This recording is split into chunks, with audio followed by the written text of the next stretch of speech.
whole purpose of public education is to produce a better educated, low-wage earner. The reason you have compulsory education in America is because corporate America, big business, put pressure on the government to produce a better educated, low-wage earner.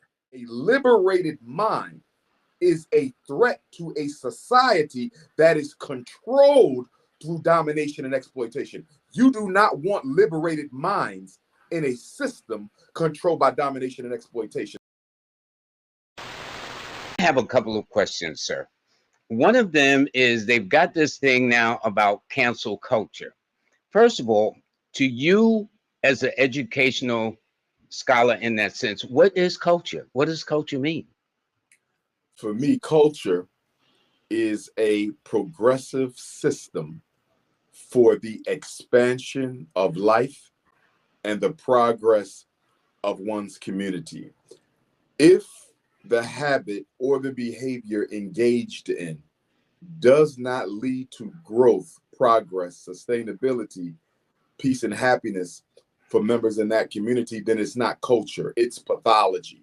And I think too often pathology is misrepresented as culture. For example, if you look in our gangster rap community, you see the promotion by many artists, but not all, of misogyny, conspicuous consumption, uncontrolled use, violence against other Black males.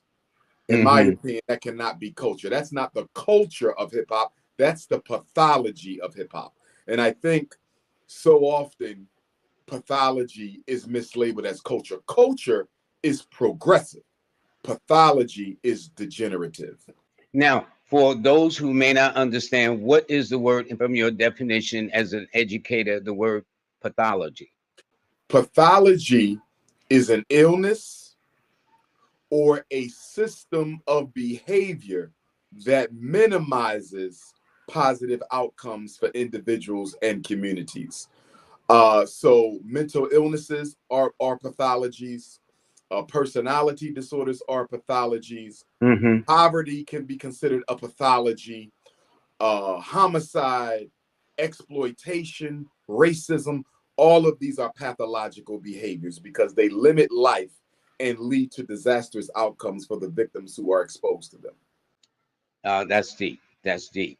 Now, in light of that, there's this new thing that has been coming up within the last couple of years called cancel culture. For example, I was reading a piece where there was an educator, a brother, who was teaching about the Civil War, and he was explaining that part of the cause of the Civil War between the North and the South was because of slavery, that there was certain parents that disagreed with it, and he actually lost his position.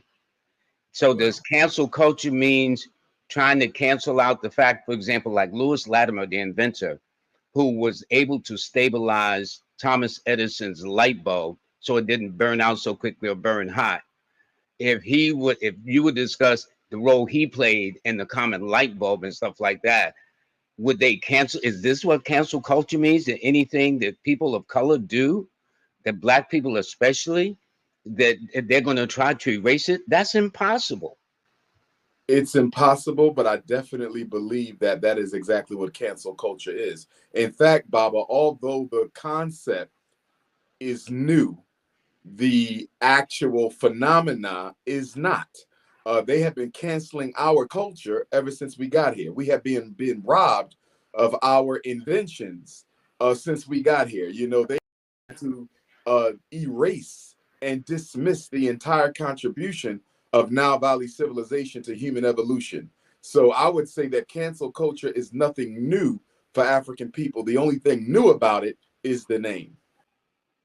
But the game is still the same as we used. The game is still the same. They changed the names, but the game is still the same. So, for example, Baba, right now there's a movement. About 1/3 of the states have either passed laws or in the process of passing law to make it illegal to teach about racism and slavery in the classroom. You know, interesting. It's part of the anti-woke movement, you know, where things that quote unquote woke, anything that goes against the dominant Eurocentric male agenda or narrative is considered woke. And so one of the ways they're trying to control the woke narrative is by dismissing a curriculum that would be damaging to America's true reputation. But seem like that culture, that way of thinking will really be to their disadvantage to eliminate the power and the contribution and the influence we've done from everything from math, science, religion, arts, whatever. Am I One, or am I wrong, no, Dr. you're Umar? correct, Baba, but you have to look at this. What we are experiencing right now as African people in America is the elimination of the African contribution to American civilization as a pretext to the genocide of African people. Usually, when you erase people's contributions, these are people who are almost extinct, no longer around. They're doing it right in front of our faces. And I think one of the big reasons why they're doing it, Baba, is they want to kill the conversation around reparations. I think they feel that one of the best ways to kill the reparations conversation is to do away with discussion on the actual historical actions that gave birth to our quest for reparations. So you can kill, if there's no conversation around slavery, there can't be no conversation around reparations. And I think that's one of the reasons why they want to remove instruction about slavery and racism from America's public school curriculum. That makes all the sense in the world because for me, it says, well, what are they afraid of? What could there be that Truth. it would be that, yes, I guess truth does hurt. And, but the truth is the truth is the truth, no matter how you say it, sir. I would think, Dr. Umar, That's true. would I be correct, sir? Absolutely correct. And truth is the enemy of white supremacy. White supremacy in and of itself is a lie. White people are not supreme. Okay, the supremacist position that they have is due to bloodshed, exploitation, manipulation, an unfair advantage against other peoples in this world, especially African people. So the concept of white supremacy in and of itself is a lie, which has given birth to the white man's burden. If I'm telling the world I'm supreme, I now have a burden to constantly keep that narrative alive. And this is why they have to continue to exploit, to dominate, and of course, to colonize information and people's access to that information. So the white man's burden is in the fact that he has to perpetuate this myth of white supremacy.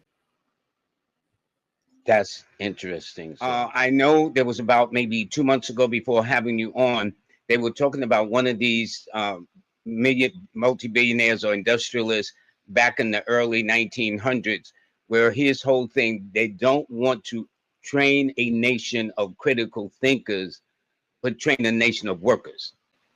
Absolutely. The whole purpose of public education is to produce a better educated low wage earner. The reason you have compulsory education in America is because corporate America, big business, put pressure on the government to produce a better educated low wage earner.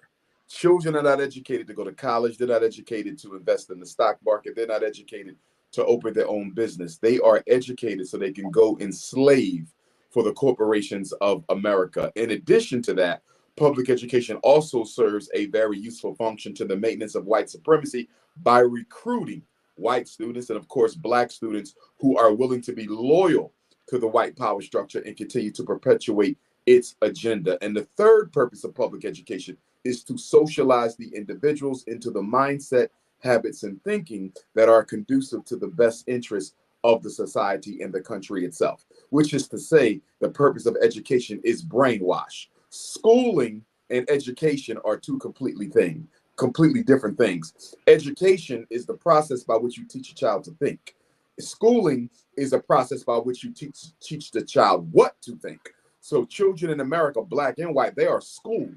They are not educated. And America wants to keep it that way because if you think about it, a truly educated child is a threat to the social order. A truly educated child, a liberated mind is a threat to a society that is controlled through domination and exploitation. You do not want liberated minds in a system controlled by domination and exploitation. This is why the Rockefellers founded the General Education Board, Baba. The Rockefellers created their own board of education, recommend what public school should focus on.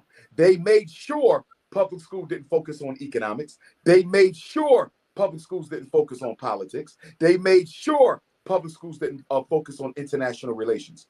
Anything that was detrimental to the agenda of the global white power structure was kept out of public school. And this Rockefeller General Education Board funded white universities, funded public schools, funded HBCUs. Spelman University in Atlanta is a product of the Rockefeller General Education Board. So from the very beginning, the education of America's children, especially the Black ones, was never intended to liberate the mind. It was intended to incarcerate the mind.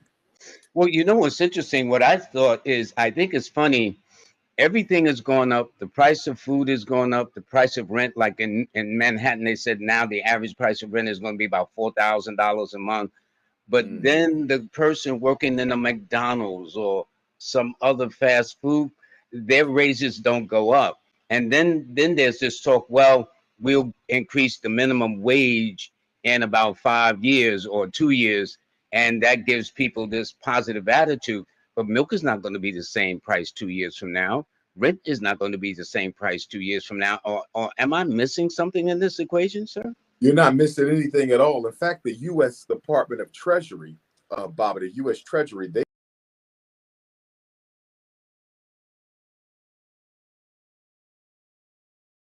they're going to work on nickels, dimes, quarters, and then dollar bills. A part of this is about the removal of a liquid currency. They want to go to a digital currency system. That's why you hear so much about a digital currency now, because you can totally supervise and control a digital currency market, Baba. In other words, if America was already on a digital currency system, 100% digital, no dollars, no fives, no 20s, no 50s, everything is on your card, Baba.